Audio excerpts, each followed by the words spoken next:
joint with the Committee on Energy and Public Services is called to order. Good day to everyone, to all our resource persons. Welcome and thank you for being with us to enlighten us about many issues involving our energy problems. Specifically, yung focus natin will be on the surge in the electricity bills that many of our marami sa mga kababayan natin na napunan nila at nagrereklamo sila. But this issue covers so many pending legislation bills that were filed by my colleagues. So allow me to just give a complete background, no? The measures before us today consist of bills and resolutions referred to the Committee on Ways and Means relating to the VAT treatment of electricity and power-related charges, as well as measures referred to the Committee on Energy. I happen to chair both committees, so which makes it easier for us administratively to conduct these hearings, no?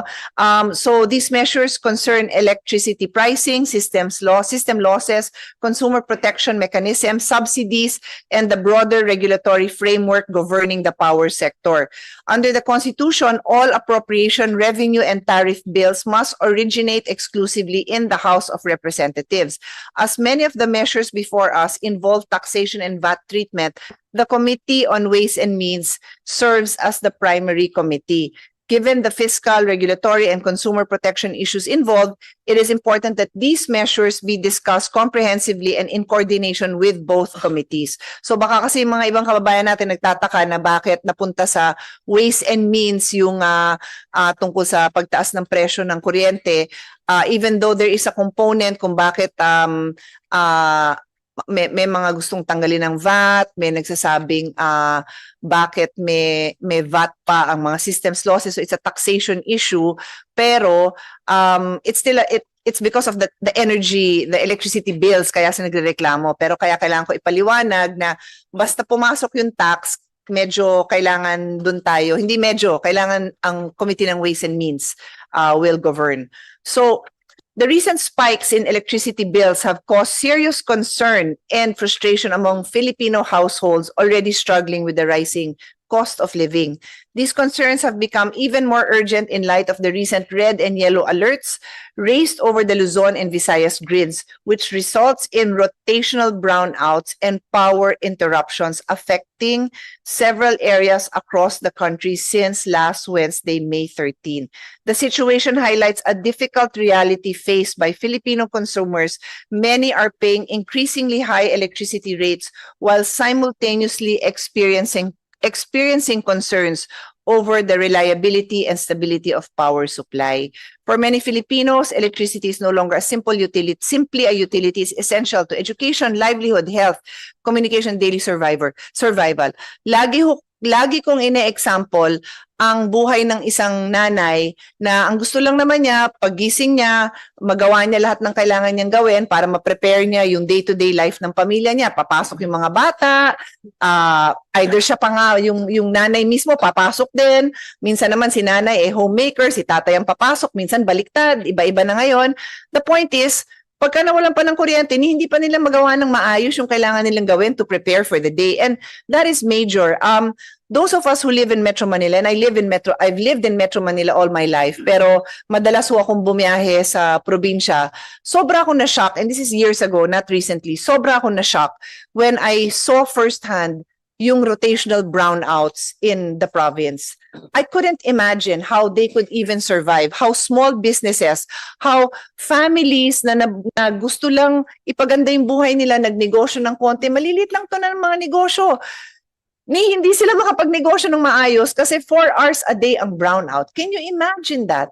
And this has been going on for years. Hindi lang ito ngayon, hindi lang sa administration na ito, dati pa. Ngayon, my brother, the Senate President, sent me this last night kasi alam niyang may hearing ako.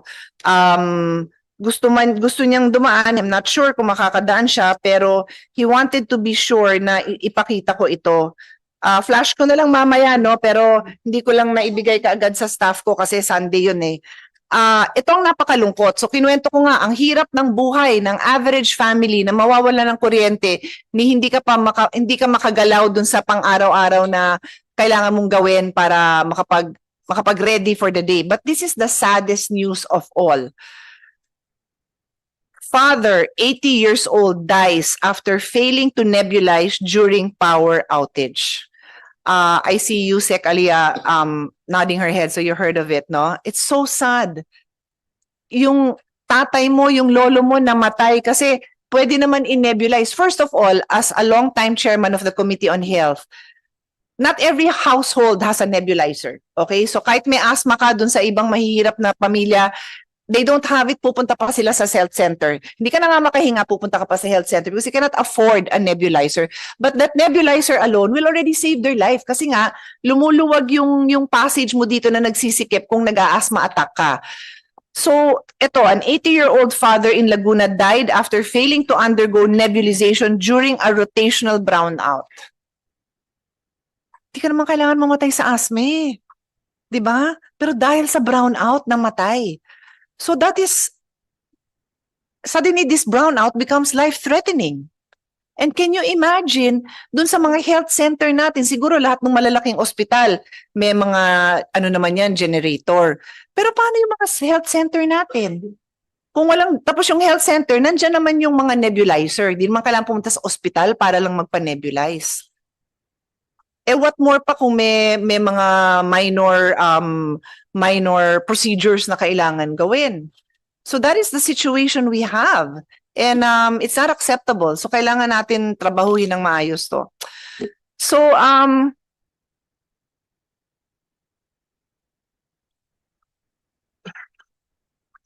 resource persons natin, iba-iba expertise natin. We have those from the government panel who will speak, and then we have those from the private sector. We will all speak.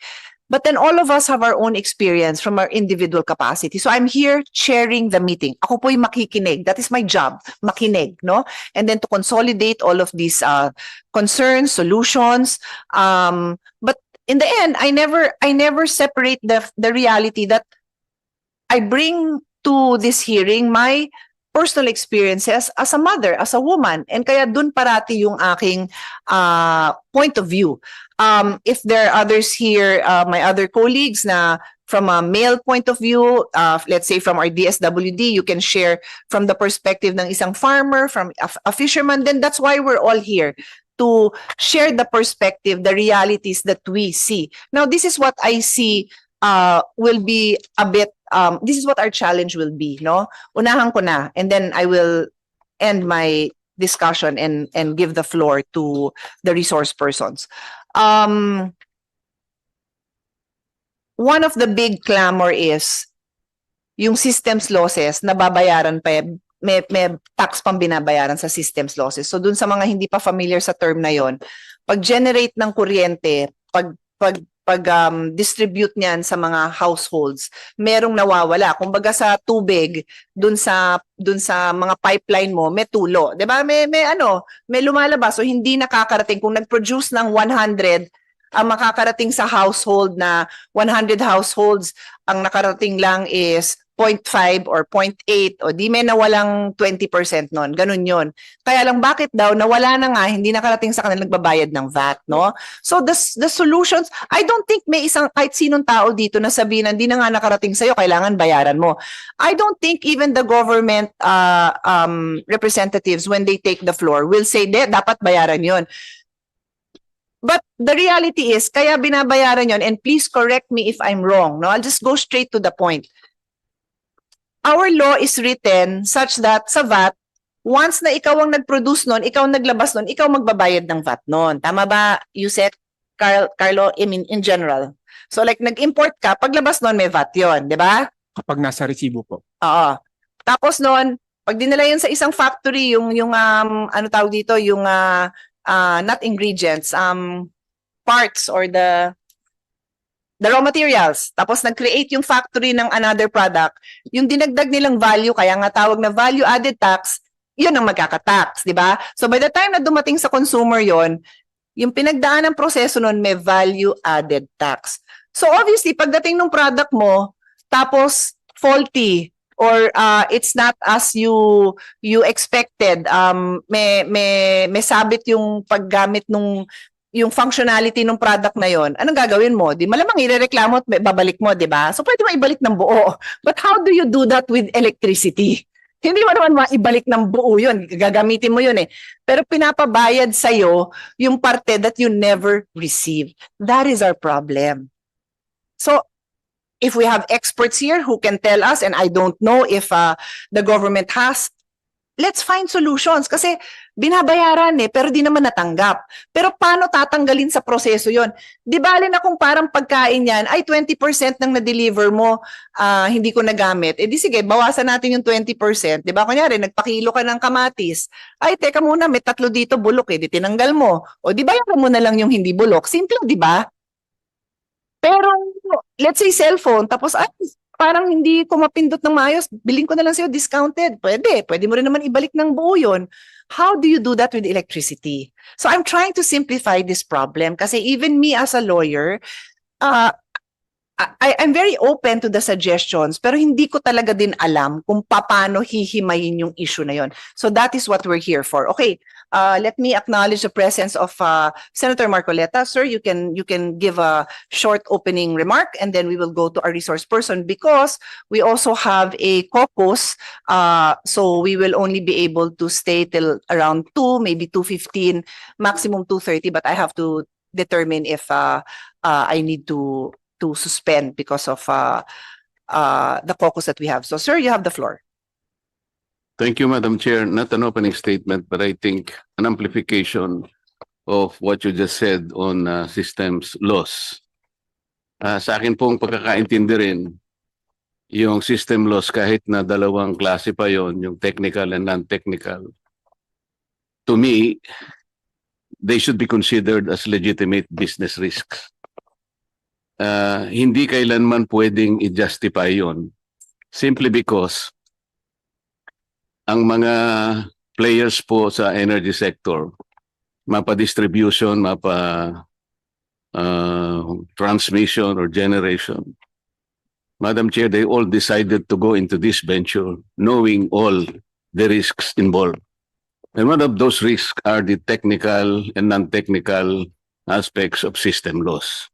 Bakit ipapasa nyo sa tao yon? Considering that alam ninyo lahat nung nagpasya kayo na gumawa, magbenta ng kuryente, ang mga stockholders were all knowledgeable na meron po tayong risk dito, meron pong nawawala. Kumbaga sa tubig, kagaya ng sinabi ng ating chairperson, yung tinatawag na non-water revenue.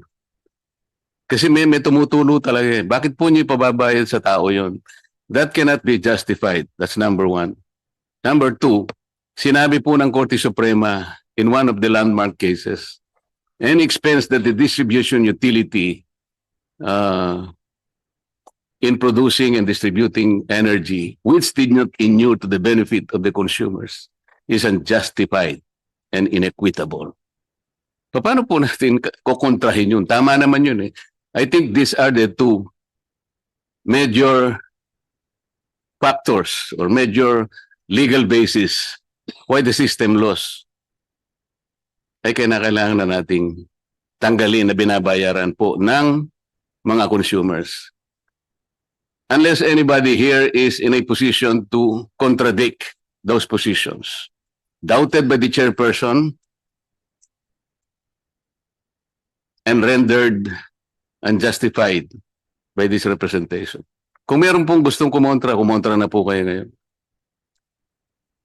Thank you, Madam Chair. Thank you, Senator Marcoleta. Would the Senate President like to make a statement? I was already able to share what you sent me last night about the 80-year-old father who died because there was no electricity to allow him to use the nebulizer. Magandang tanghali, Madam Chair. Senator Marcoleta, I thank both of you and everyone in the room for your work on having more reliable, efficient supply of electricity or power and also lowering the price. As you know, there's major developments even before the Iran-Israel US war, wherein the World Bank was convinced to start lending for nuclear, which they haven't done in a long time because of the fear that China will be leaps and bounds ahead of the Western world when it comes to AI, because AI requires so much power, no? And even before that, we have had problems with grids, with islands, with the energy mix and everything. So the only statement I want to make, Madam Chair, is two. Number one, hindi totoo na may delays under our administration. In fact, even after the shooting incident and attack against the Senate nung Wednesday, may BICAM ng Thursday on the voucher system sa House of Representatives, and I actually confirmed my attendance, pero sila ang nag-postpone nun.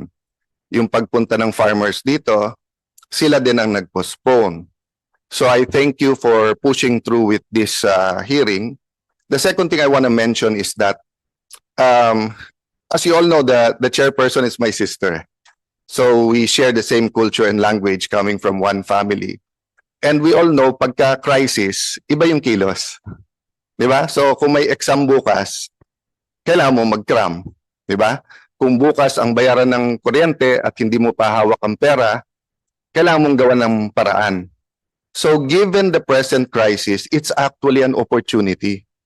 Because things that we wouldn't have think of, no, whether it's the loans for new power plants, whether it's joint exploration, or whether it's Philippine side lang na exploration of oil and gas, whether it's the bills of Senator Marcoleta regarding the lifeline rates, etc. Yung mga to hindi natin iisipin kung hindi crisis, di ba? I'll give you an example sa Hindi Power. Sa K-12, nagdagdag tayo ng 2 years, pero sa findings mismo ng EDCOM, wala pang equivalent ng 8 years ang pagpasok ng mga bata. Okay? So nung K-10 tayo, kindergarten plus 10 years. Nakaka 10 years sila plus kindergarten. Nung nag-K-12, bumaliktad. Ang equivalent lang is 7 point something, less than 8 years. So this crisis gives us the opportunity na tanggalin ba natin 1 o 2 grades sa senior high school? Ganon din sa agriculture. Of course, we're doing a lot. Diba? But hindi kumikita yung farmers eh. Of course, we're giving subsidies sa logistic, pero nabubulok yung pagkain na walang nangyayari, no? So I just like to encourage the room to really, I know gas-gas na yung think out of the box, di ba? Pero kapag ka may crisis, pati yung box mawawala pag hindi tayo kumilos ng doble, triple, no? So I know it's not a one-day session, one hearing, finding solutions, but I really hope that it's not the statistics, di ba? Yung I sent that to my sister because numbers remain to be a statistic until you have a human face, di ba? So nung tinext na hindi nakapag-nebulize dahil walang kuryente, namatay, I hope we put a human face to our powers energy, no? And I'm not going to blame anyone in the room, no? Not the DOE, not the National Grid, not ourselves. I'm just saying crisis. Let's find a way to get something done. Thank you, Madam Chair. Thank you, Senate President. So just very briefly, my reminders for those who are new, we're practicing sustainability in the entire Senate. You have glasses. Feel free to refill your glasses. Ayaw natin ng PET bottles dito. Also, we're minimizing the use of paper. So yung position papers nyo, we always welcome na digital ang submission nyo. Of course, kung may senator na gusto ng printed, we print naman for them. And then smoking, sitting is the new smoking. So you're always welcome to stand up, stretch your legs, hindi nyo kailangang magpaalam. I will always give the names of the resource persons who are next. So if you have to go to the bathroom, you don't need to ask for my permission. Okay, we're adults here. I will treat you professionally, and I want you to be mindful of your health also. So bathroom break, drink healthy water. I hope healthy yung pagkain na sinerve sa inyo. Hindi na yan pinaklear sa akin. Pero hopefully. Anyway, okay. So I think we're ready to start. I will give you all the order of our presentation by the resource persons. The first will be DOE, followed by ERC, and then followed by the Department of Finance. Okay, so let us now start with and by the way, I think you were given your timelines. They are short. The reason being this is an overview, and I want everyone to have the chance to speak because you came all the way here. And then hihimayin po natin yung inyong mga statements in the following hearings or TWGs, and we will always have small group meetings naman po with all of you. So bear with us so that everybody can speak. Also, as much as possible, those who are here representing their principals, no, mga from the senators' offices, pakisabihan nyo naman yung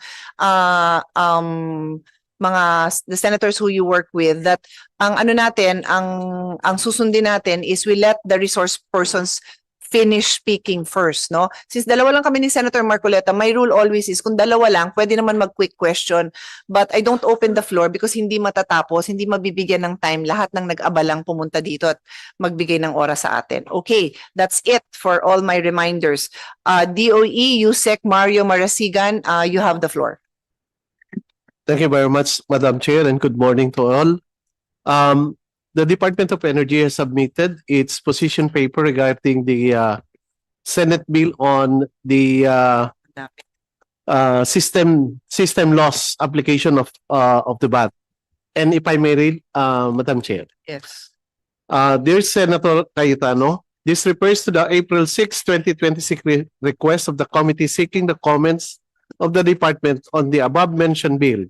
The department recognizes the necessity of the bill in granting the importance of providing clear parameters, measures, and criteria as prescribed therein.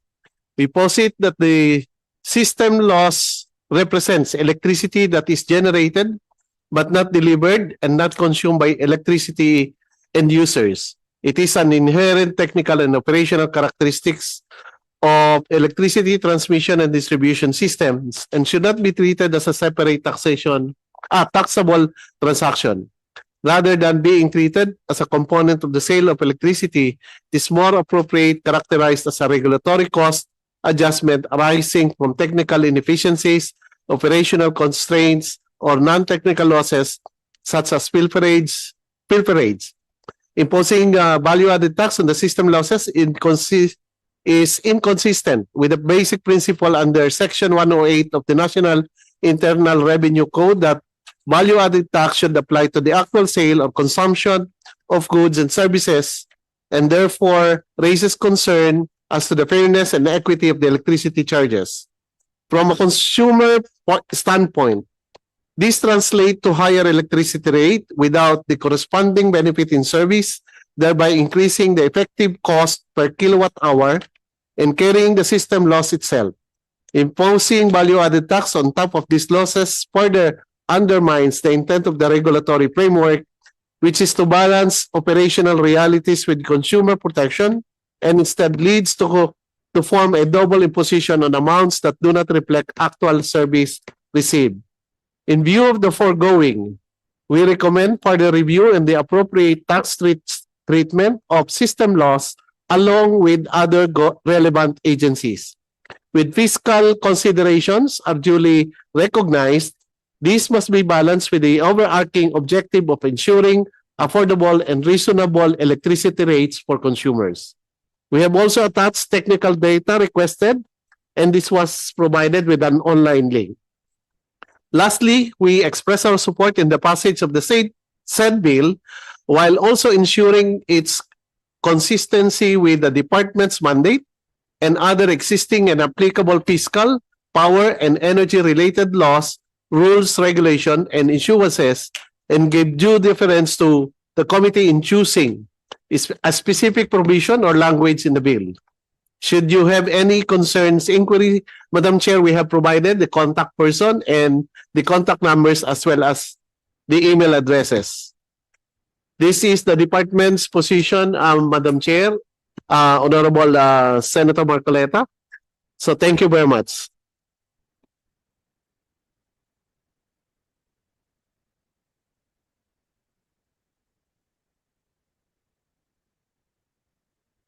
Thank you for that, no.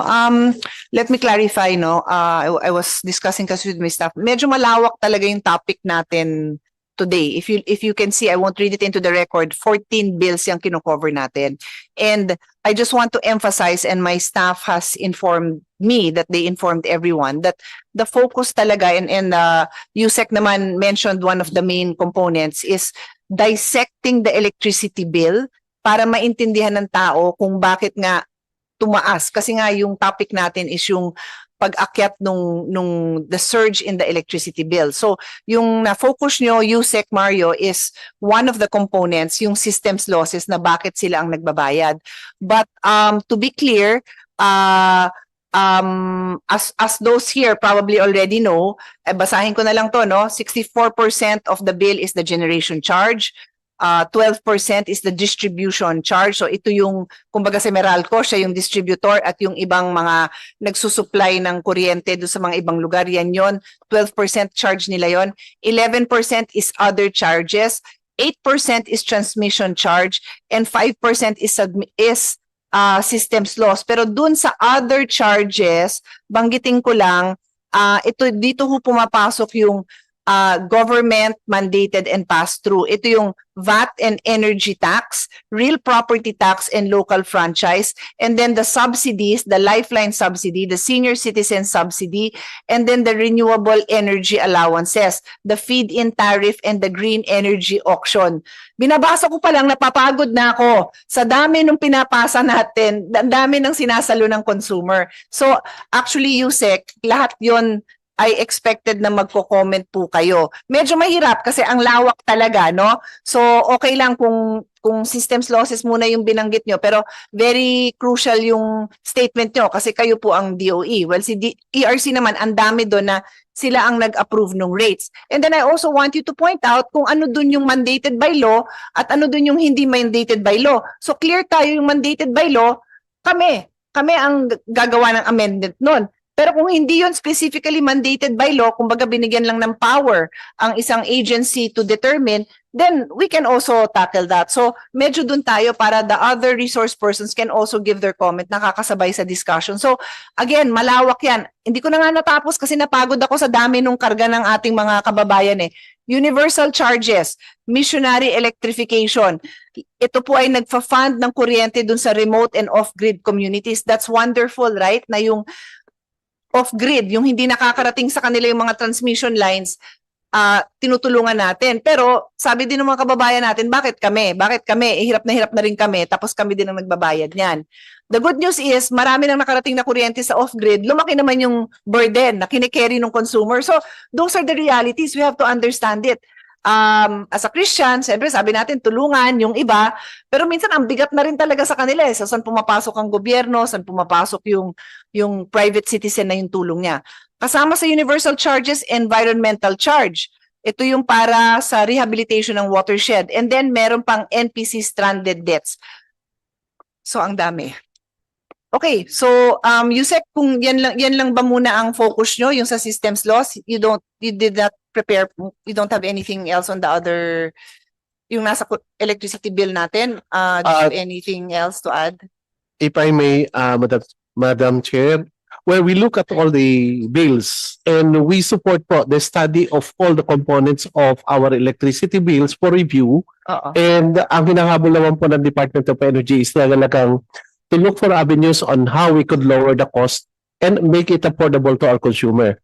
And we have actually listed some activities that we have already made in relevant to those activities. Like for example, yun sa ating lifeline rate, we are in coordination with the ERC on how we could harmonize all the activities to further lower yung ating cost subsidy.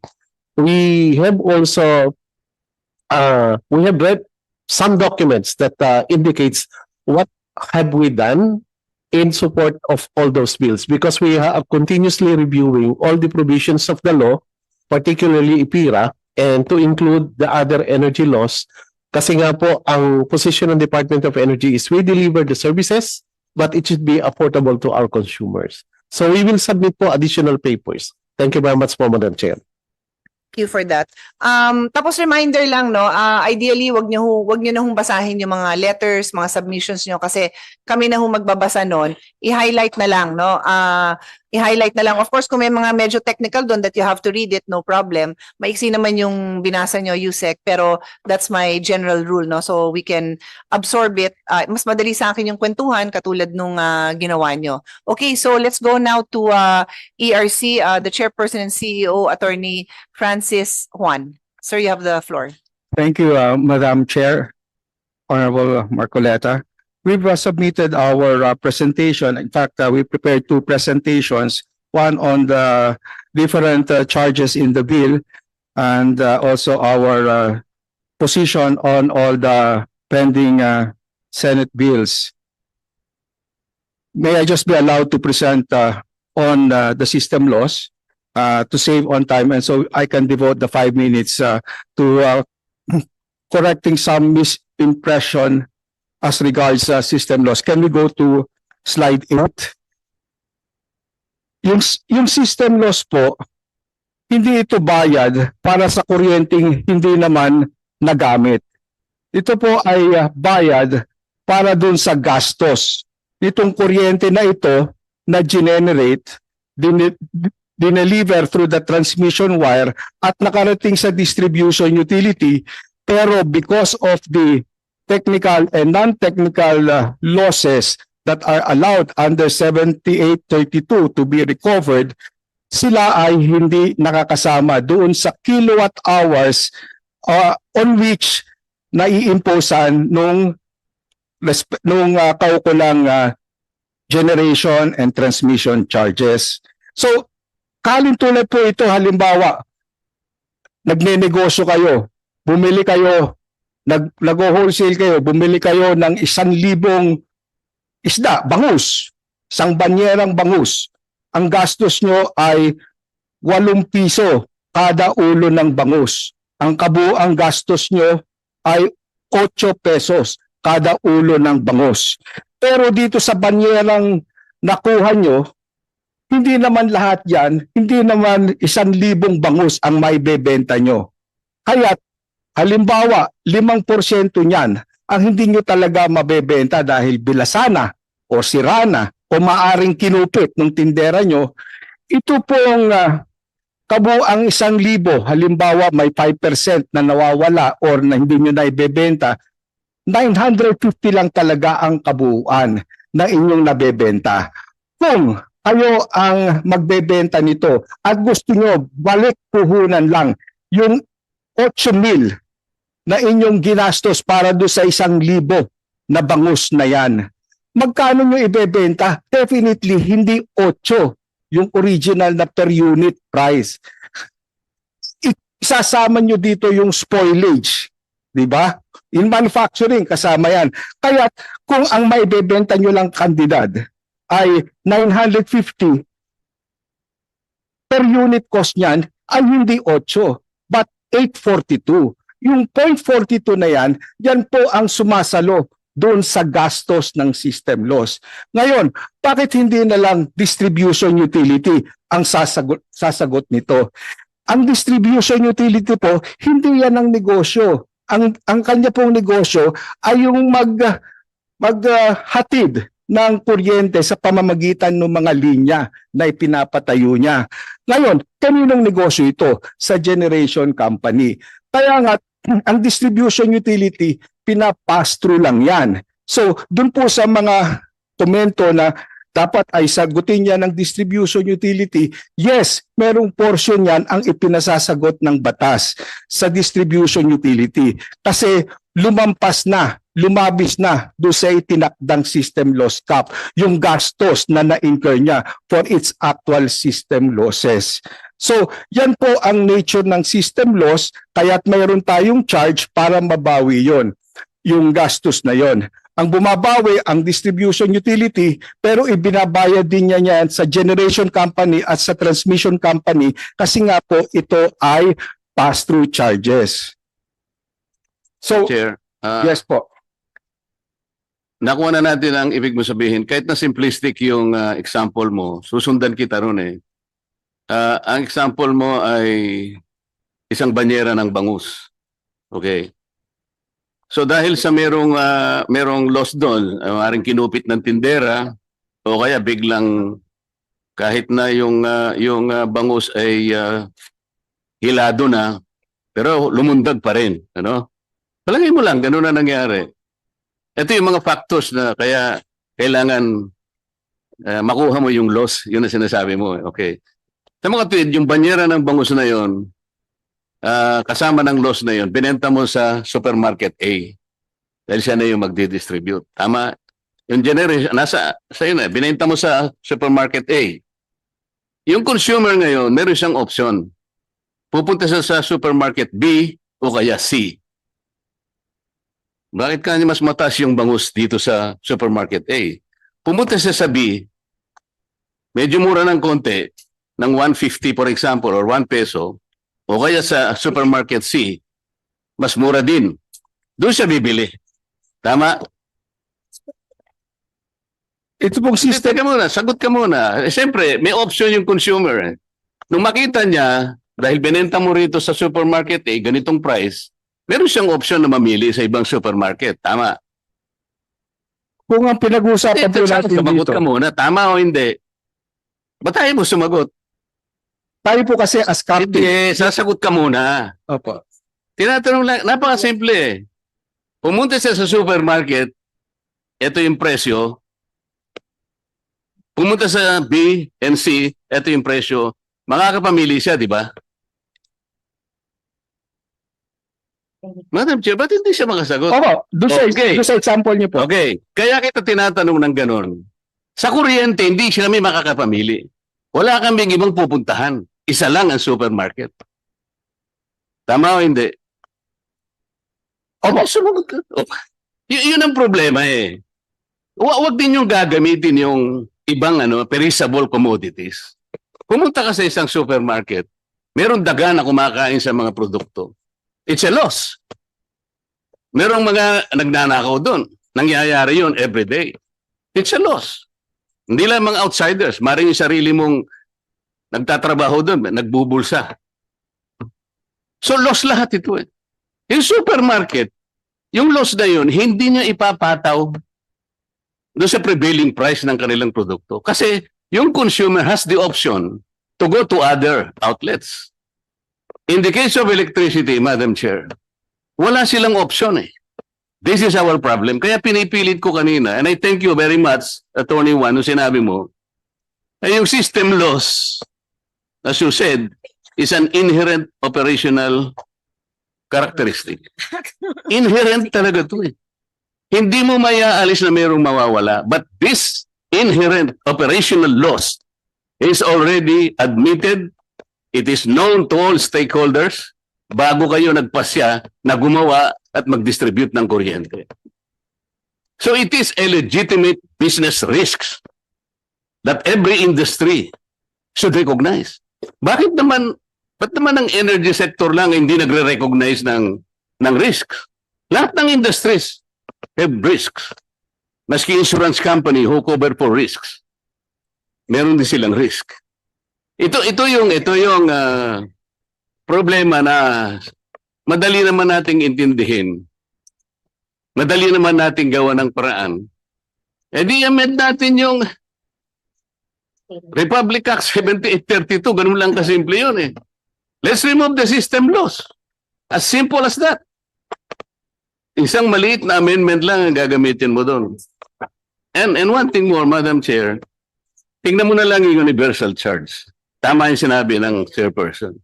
Yung universal charge, nandun, in order for us to bankroll certain areas na kailangan lahat sila ma-electrify, lahat makakita ng liwanag. Tama naman yun. That's not the objective of the government. Pero naglalaban sila nung feed-in tariff and JAP. Kasi yung feed-in tariff is supposed to capitalize the government's program para sa ganun, mas marami tayong renewables ma-operate. Kung marami tayong renewables na gagamitin sa lahat ng lugar ng ating bansa, o di ba bababa yung universal charge? Kasi, hindi naman, at some point in time, Yung universal charge, bumababa hanggang sa eventually mawala na. If we succeed on the renewables. Ang problema, sinasabi lang natin, by 2030, ganyan puro forma, by 2030, parang 40% yata, Madam Chair, renewable na tayong lahat.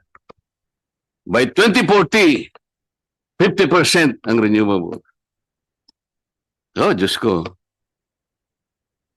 Ay, hindi naman tayo papunta dun eh. So, magano tayo, ito yung sabi ko nga po, ulitin ko, Madam Chair, Korte Suprema na po ang nagsabi. Any expense incurred by the distribution utility which did not inure to the benefit of the consumers is unjustified and inequitable. Which part of that sentence is not understood to everyone? Madam Chair, gaya ng nasabi ko, yung distribution utility ay hindi engaged sa pagnenegosyo ng pag-generate ng kuryente. Tama po, Kaya kaya hindi nga yan hindi niya dapat nakakasama doon sa isingilin kanyang yun. Tanggalin na lang ng reasonable expenses. kaya So, hindi siya setting the siningilin rate ng po. Meralco. Kasi kung wala na siya, hindi na recognize, hindi naman hiningil ang Meralco. We're not blaming anybody here. Ang pinag-uusapan, saan ang gagaling yung system loss? Sa generation lang naman, tsaka sa transmission eh. If you do not recognize that, walang kukolektahin ng Meralco. Problem solved. Thank you po, Madam Chair. Yes, There, I thought you left when you No. said hi to me. I was listening. Yes. I recognize Senator Lauren Thank Legarda. Yes, you may Yes, take the floor. Thank you, and I'm grateful to the chair for having so much in the agenda, including my two very important measures, which is clarifying the value-added tax treatment of socialized electricity subsidies. And since our expert in energy is right beside us, along with the chair, I would like to be clarified, Madam Chair, any competent authority, whether it's the NGOs, the private sector, or government, simpleng tanong po, yung hindi nagagamit na kuryente, bakit natin binubuwisan? Madam Chair, sa aking alam po, may 12% na pinapataw na value-added tax, VAT, sa systems loss.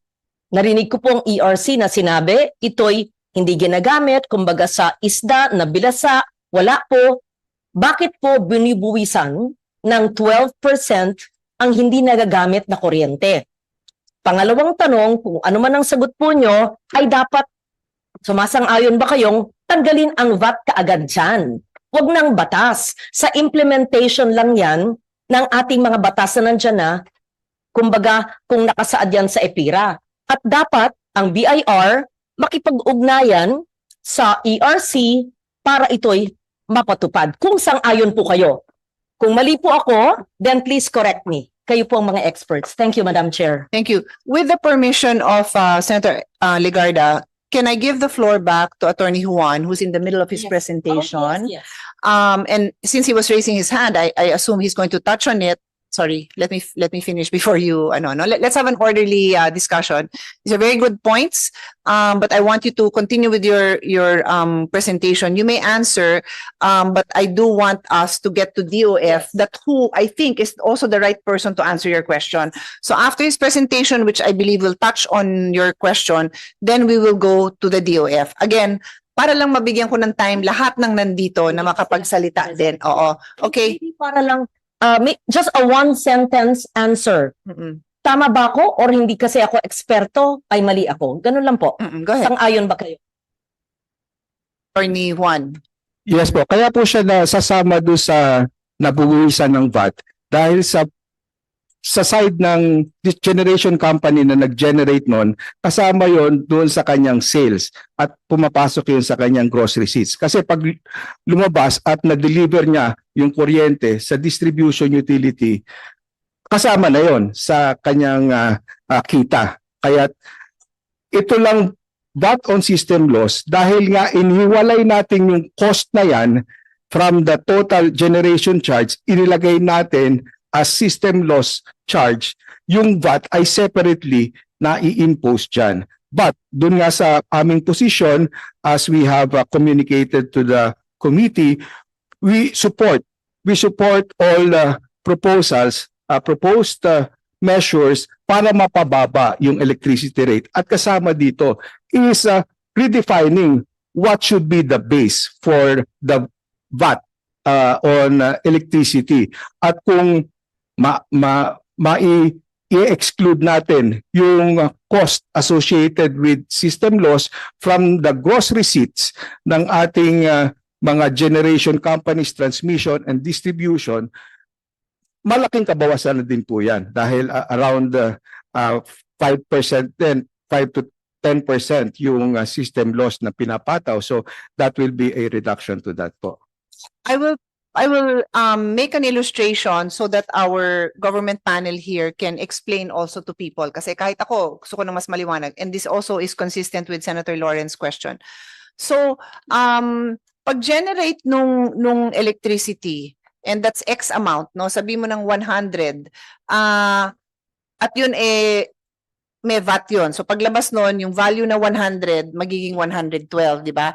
At what point nagkakalos? Kasi nga, pag-generate nun, may VAT na yun paglabas eh. At what point na de-determine yung loss? Such that, where do you pinpoint na exclude natin yung loss? Dun yata may mga complications in the implementation of what appears to be so far the two government agencies that have spoken are in full support. But somebody has to explain to us kung paano nyo tatanggalin yun doon. Kasi pag-generate nun, the moment it is generated, may nawala na ba doon? Wala pa, di ba? And nakakalculate ba, I mean, alam ba natin every time that the electricity is generated, how much ang percentage ng loss doon? Yan ba tansyahan or it's a very specific measure? So all of these things have to be answered. I don't want a specific answer now, but at some point when kasi ang hirap din naman sa mga kababayan natin, lahat tayo sasabihin natin we support. O paano natin gagawin? Yun, ang tanong. Madam Chair, let me exemplify. Ganito po yung nangyayari. Kunwari, distribution utility X, palagay natin Meralco or any other electric cooperative. Meralco or any other electric cooperative buys from generation A. Kunwari 10 pesos po yung nabili niya, Attorney Juan. I will not commit the mistake again. Attorney Juan, hindi San Juan, okay? Eventually, Meralco or any other electric cooperative sells to consumers. Tama? Kasi binili niya, tapos bibenta niya. Nung i-account niya lahat yung kanyang sales, 8 pesos na lang ang kanyang na-recover. So, merong system loss na 2 pesos. Tama? Ganun na nangyayari eh. Bakit natin? Yung 2 pesos na yun, ito yung system loss na pinag-aawayan na natin since time immemorial. Ngayon, kung halimbawa yung generation, yung Gen A, yung generation company, will consider na yung 2 pesos talaga nangyayari na sa maraming paraan loss yun, ang Meralco, hindi na siya kukolekta ng system loss. Ganito lang kasimple yun eh. May 2 pisong diferensya kasi yung bill 8 pesos lang. Yung sale, yung kanyang purchase is 10 pesos. Pero yung total bill niya, entire the captive market is only 8 pesos. Yung 2 pisong pinag-uusapan, Madam Chair, ito yung pinipilit natin kolektahin sa ating mga mamamayan na hindi po pwedeng mangyari yun. Salamat po. Okay. Attorney Juan, can you continue with your presentation and then we'll go to Yusek Carlo? On our position on the Again, pending I'll Senate repeat, bills. no, po. although we included 14 bills, kasi a lot of them, all of them have some relation to the main issue, which is bakit ganon kataas yung electricity bill. So focus lang tayo doon because 2 hours is not enough to solve all these problems or to even get into the details. Pero to give everybody a chance again to speak, dun lang tayo, quick points on those issues. What contributes? What do you think are the highlights of the problems? What can you highlight about these issues? Yes po. Going now to slide 12, which will be my last slide. This is a summary of our position. As regards the support for consumer relief measures, kasama dito yung VAT exemption and removal of yung Slide na nire-request ni Yes po. ni Chairman. yung slide Who has 12 lang. your Kasi I highlighted here yun pong exclusion of certain pass-through charges from the VAT coverage. So, malaking bagay nga din po yan, especially kung kasama dyan yung system loss. Ang isa lang na po na nire-raise namin as an issue, ito pong implementation and collection of the VAT kasi medyo complicated yan. In fact, hanggang ngayon may mga unresolved issues pa. Yung treatment ng VAT, yung input and output, yung merong zero rated. So kung meron pa tayong additional na magiging bagong definition ng gross receipts to exclude yung system loss, so kailangan po matingnan, ma-operationalize doon sa generation how it will be implemented in terms of the VAT impact of that on the generators sa transmission at ganun din po sa distribution, including now the RES. So po pwede rin po kasi na mayroong magiging VAT issue pagdating sa retail supply. And then number 2, on the system loss cap reduction, this was also proposed. We support that, but let us just highlight that insofar as ERC's prevailing caps, naibaba na po natin yan from then levels of 12 to 14%. Ngayon, for the private distribution utilities, it has gone down to 5.5%. Comparable din siya dun sa mga ibang jurisdictions na that allow for disallowance ng system loss at 5.5. Hindi na po yan malayo dun sa norm. But as mentioned earlier, if this will be legislated na tanggalin na, so in effect zero cap na tayo, and that will of course force our distribution utilities to operate more efficiently and or to absorb yung cost na yan. And andanan natin, hindi naman tayo nag-iisip lang ng mga private distribution utilities like Meralco and the other private DUs na meron kaming isinasamang rate of return doon sa kanilang investment. We're talking also of electric cooperatives, hundreds of them na talagang they operate purely on cash flow, at kung wala silang extra na puhunan or kapital na mailalabas pang-cover dyan sa gastos na yan, yung kanila namang serbisyo ang mag-suffer. And of course, pag nag-suffer yung serbisyo nila, pwedeng lalong tataas yung kanilang system loss, aggravate lang doon sa problema nila kung sila na ang sasalo nitong cost na ito associated with system losses. Quick question lang. Worldwide and in particular sa Asia, ano yung sinusundan na systems loss, ano yung systems loss sa ibang mga bansa? Kasi yun naman yung benchmarking natin di ba? How is it handled in other countries? I don't have Okay, so can you get somebody who can give us that? Yes, Because me as a non-technical person, that is how I look at it. Sila, paano nila hinahandle yan, di ba? And then I want to point out dito sa presentation nyo na may sinabi din kayo na the ERC respectfully posits, andyan sa baba, ayan, everybody can read it, that the cost of upgrading distribution facilities or addressing pilferage to meet such lowered system loss caps should be weighed against the benefits, no? So medyo you passed on it. Mamaya we'll ask Nea to exemplify kasi alam ko na ang problema parati ng mga cooperatives natin puhunan nila. So it's like a vicious cycle. Hindi sila maka-upgrade kasi wala silang puhunan. So ang bulok-bulok na ng serbisyo, hindi pa ma-upgrade. So that's why ang dami nating bills na sinama dito dahil the problem there's not just one bill that can solve this problem. There's not just one law that can solve this problem. How do we create that? The question is, how do you create that environment? Like you said, maging mas efficient sila. Diba? Or maybe pag grant pa lang ng franchise, siguraduhin naman natin na, and kami yun, nag-grant ng franchise, na may puhunan talaga itong mga to para paandarin ng maayos. Anyway, I will stop there, no?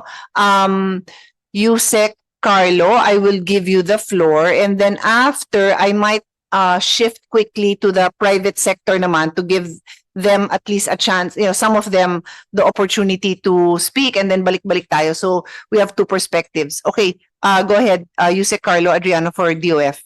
Good afternoon, Madam Chair. Good afternoon, everyone. And don't forget the question of Senator Ligarte. Yes po. Just waiting for my slides to be uploaded. So, next slide. So the outline of, next slide please. The outline of my presentation as follows. One is, what are the components of our electricity bill? Second, why is our electricity price high in the Philippines? And third, what are the consequences of VAT exemption on electricity? Next slide, please. So what are the components of the electricity bill? Next slide. I think the Madam Chair already mentioned this. As mentioned, the largest share to the cost is the generation charge at 64%. It's followed by distribution at 12%, transmission at 8%, and then the 11% are the other charges, of which the share of VAT is around 7 to 9% of the total bill. So maliit po ang share ng VAT dun sa electricity price. Ang pinakamalaki, generation. And if you combine the generation, transmission, and then distribution, it's 84% of the electricity price. Next slide. Now, why is generation charge high in the Philippines? Next slide.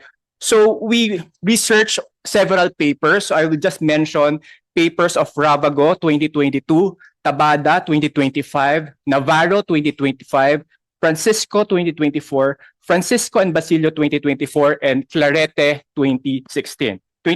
So first, why is it high? This is based on Tabada paper. It's basically barriers to entry. It's very hard for new players to enter the market. It requires around 100 to 300 plus permits.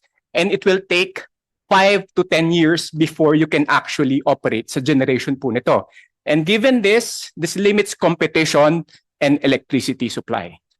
Second po is yung policy-related costs. Some policies legislated through a law, while well-intentioned, can add to cost. Na-mention na po dito yung FIT, yung sa renewable energy, GEA, pinapasa rin po sa atin. Universal charge, pinapasa po sa consumer. Senior citizen, basically, pinapasa din niya sa consumer. Real property tax, etc. Lahat po to legislated by law. Next slide will be the market concentration. Ito po yung monopolistic or oligopolistic structure of the energy market. So in fact, in Luzon, 7 firms control 50% of the supply. In Visayas, 2 control 35%. And in Mindanao, 3 control 43% of the market. And this weekend competition make it more difficult for prices to go down in a deregulated market. The fourth one is inefficient contracts. So sa mga kontrata po, there is what we call take or pay contract. So kapag sobra-sobra po yung supply ng electricity, even if it's not used, we actually pay for it. And one example mentioned by Ravago in 2022, an example nung Malampaya 2021. Ang nangyari po noon, we anticipated thin supply. And hence, we purchase inputs na mahal so that we will have enough supply. But unfortunately, hindi po nangyari yung thin supply, and hence, pinasa po lahat ng mahal na inputs sa consumers po na to because of this take or pay contracts. Next slide. The fifth is limited power grid. Transmission constraints limit the efficient movement of electricity. Even when cheaper power is available in one area, it may not reach other regions due to grid limitations. As a result, consumers may rely on more expensive local supply. The sixth one is the system cost. This is basically the generation cost na mahal po talaga. And the last one that I would like to highlight is the paper of Clarete in 2016. He estimated the cost of ease of doing business versus removing VAT. What he estimated is that because of the ease of doing business wherein it will take you 5 to 10 years before you can actually operate, it functions like a 12% tax on the investor. And take note, wala pong revenue tayo nakuha dito. Kasi po natetenga yung project for 10 years, it functions like a 12% tax. Now he compared that if you remove VAT, it will only lower by around 4%. And take note, when we impose VAT, we collect revenues that we can use for government projects. So he concluded that it's actually more efficient to remove to improve the ease of doing business rather than removing VAT. The next slide is, what is the VAT treatment of electricity by our ASEAN neighbors? Ito po yung benchmarking natin dito. So out of all the ASEAN member states, lahat po nag-impose ng VAT except only Brunei. So hindi po sa atin unique ang nag-impose ng VAT sa electricity. And we take note that VAT is an ad valorem tax. Ang ibig sabihin ng ad valorem tax, it is based on the value or price of the electricity. So kung mataas po ang base price ng electricity sa atin, edi mataas din po yung VAT. But if the base price of electricity is low, then mababa din po yung VAT, tulad po sa ibang ASEAN neighbors natin that also impose VAT on electricity. Next slide. So I will now discuss what are the consequences of VAT exemption on electricity.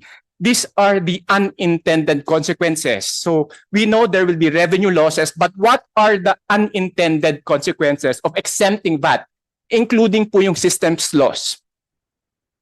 So this illustrates po yung generation. So electricity is consumed by final consumers. Ito po yung first scenario.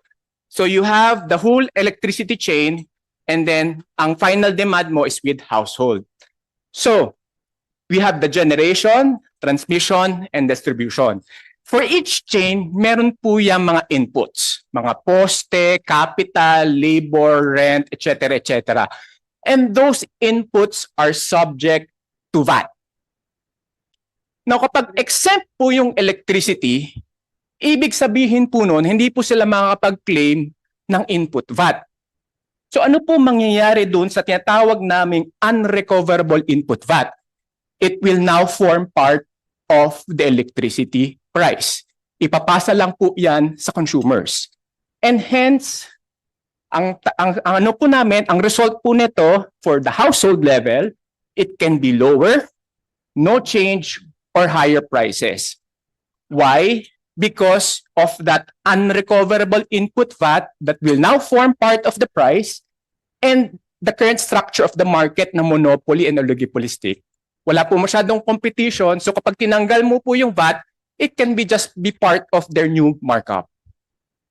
The next scenario is, what if the electricity is used as an intermediate input by businesses? Ito po yung mas malala. Ito po yung unintended consequences po talaga. So again, we have manufacturer 1 here. So again, lahat po ng kanyang input is subject to VAT. And yung output niya po is also subject to VAT. Now, as I mentioned earlier, for electricity na input niya, meron po doon na unrecoverable VAT na ipapasa sa kanya. So, kasama po siya ng presyo na. And yung presyo po na yun will be subject to VAT because he cannot claim input VAT on electricity. Kaya po ang mangyayari kay manufacturer 1 pa lang, tataas na po ang kanyang business cost operation. Now, we have, the next chain is logistics. Ganun din po yung storya. May embedded input VAT po na pinasa sa kanya sa electricity and will also be part of the computation of VAT. Hence, ito po yung tinatawag natin na cascading tax na mangyayari po for the final consumer, higher prices for all goods and services that use electricity as an intermediate input. Yun po ang ibig sabihin nito. This is consistent with the study made by World Bank and IMF na ito po yung unintended consequences when you exempt an intermediate input. The next slide po, malapit na po ako matapos, sorry po. is the system, the beneficiaries. So kapag in-exempt po natin yung VAT, yung highest 10% household will capture the largest share of around 34.7 billion in saving. This is assuming complete price pass-through. On the other hand, yung lowest 30 households or the bottom 30th will only gain a tax saving of a maximum of 16.3. Bakit po maximum? It's because some of them are covered by the lifeline rate subsidies. So yun po ang ibig sabihin nan. So who will benefit the most? Definitely the highest income decile. As you can see, it's 34.7, the highest decile versus the lowest 30th decile na 16.3, double than the lowest 30th. The next slide is, can we afford losing revenues from removal of VAT electricity? Next slide. So in the DOF, for this year, we're basically financing 6.8 trillion of our budget this year. So that means in expenditure, that's 18.6 billion every day, financed by revenues at 13.65 billion every day, and through loans at 4.96 billion. Now, if we reduce our revenue collection because of VAT exemption, that would mean incurring more debt and would make our debt or deficit or our borrowings more costly, which ultimately be paid by the future Filipino generation. It's like maxing out your credit card. The next slide is how much is the revenue loss? It's ranging from 84 to 106.5 billion a year. So more or less average 91 billion a year if VAT exempt. For systems loss is 6.1 to 8.4 billion a year. Next slide. So what is 100 billion look like? So we take note that the 4Ps, its current budget is around 100 billion. So kapag nawala po yung 100 billion, it can mean 4.4 million 4Ps beneficiaries unserved.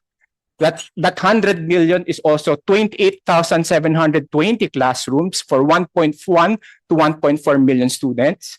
It's 5.2 million students for 100 SUCs and 40 regional hospitals that can serve 10 million patients annually. Yun po ang katapat ng 100 billion pesos po na mawawala sa atin.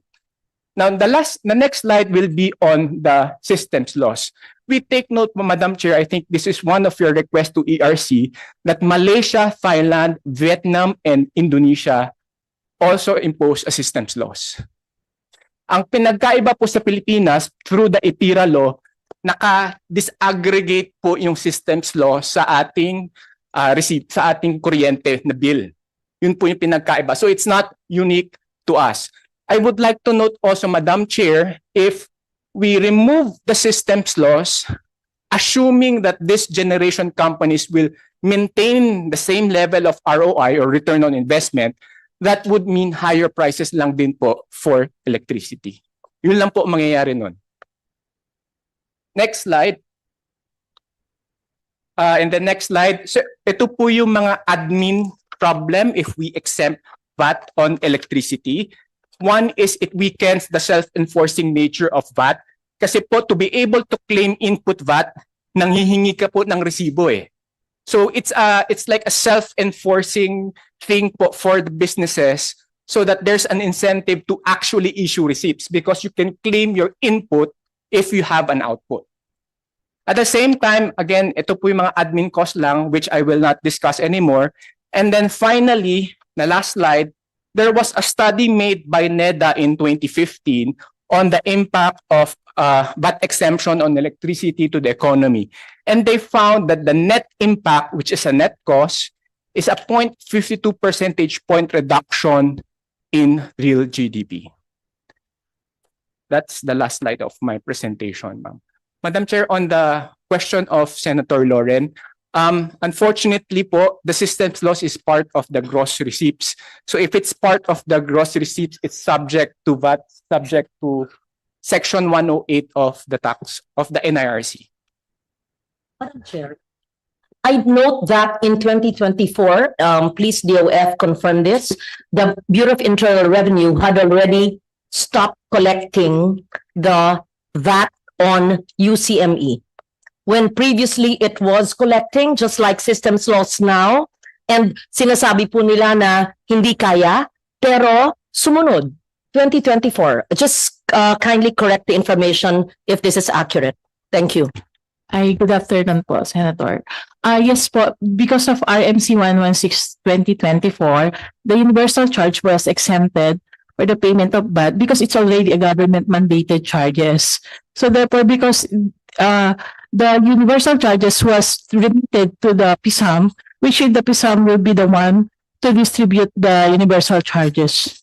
Ibig ko lang sabihin, Madam Chair, pag gugustuhin, kayang ibaba ang kuryente at no cost to the consumers. Ginawa na yan ng BIR sa UCME. Tapos, I just take note on the example raised by the DOF. Pag tanggalin ang VAT o ibaba ang VAT, mawawala ng subsidy ang SUC. Hindi po apples and apples. It's a general pool in our GAA. So, for those who do not understand the budget, and that's not those in the room, those who are watching, ganun ba? Huwag natin i-mislead. Sasabihin natin, ehemplo ito.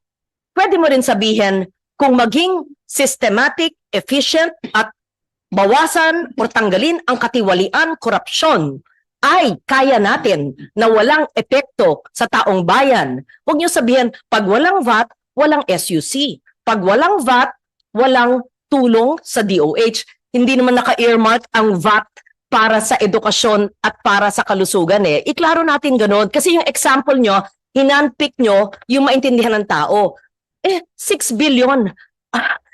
Magkano ba yung ninanakaw sa gobyerno o nawawala sa inefficiency? Okay, so I just wanted that pointed out. You don't have to answer because I'm sure